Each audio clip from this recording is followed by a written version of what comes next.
ഈ സ്ത്രീ ഫൈറ്റ് ചെയ്ത് ഈ അവർക്ക് ലഭിക്കുമായിരുന്നു.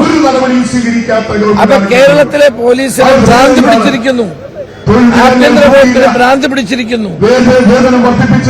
ഏറ്റവും ക്രിമിനലായ ഉദ്യോഗസ്ഥന്മാരെ ഉത്തരവാദിത്തപ്പെട്ട സ്ഥാനങ്ങളിൽ നിയമിക്കുന്നതുകൊണ്ടുണ്ടാകുന്ന ഗുരുതരമായ അവസ്ഥയാണ് ഇപ്പോൾ നമ്മൾ കണ്ടുകൊണ്ടിരിക്കുന്നത്.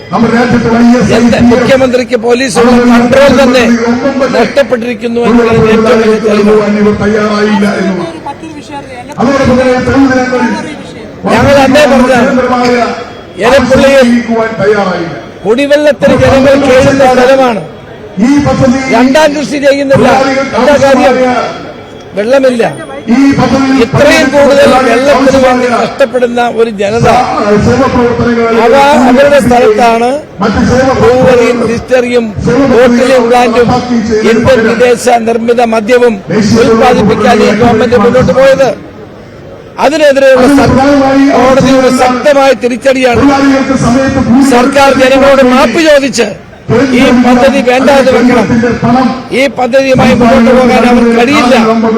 കാരണം ജനങ്ങൾ ഏറ്റവും കൂടുതൽ വെള്ളത്തിന് പ്രയാസപ്പെടുന്ന സ്ഥലത്താണ് ഈ പദ്ധതി കൊണ്ടുവരാൻ ഇവർ ആലോചിച്ചത്. അതാണ് കോടതി റദ്ദാക്കിയത്. മാത്രമല്ല, പാവപ്പെട്ട ജനങ്ങളെ വെല്ലുവിളിക്കുകയാണ് ഇവിടെ.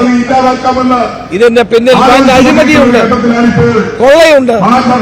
അതുകൊണ്ട് ഇത് റദ്ദാക്കാൻ ഗവൺമെന്റ് തയ്യാറാണ്.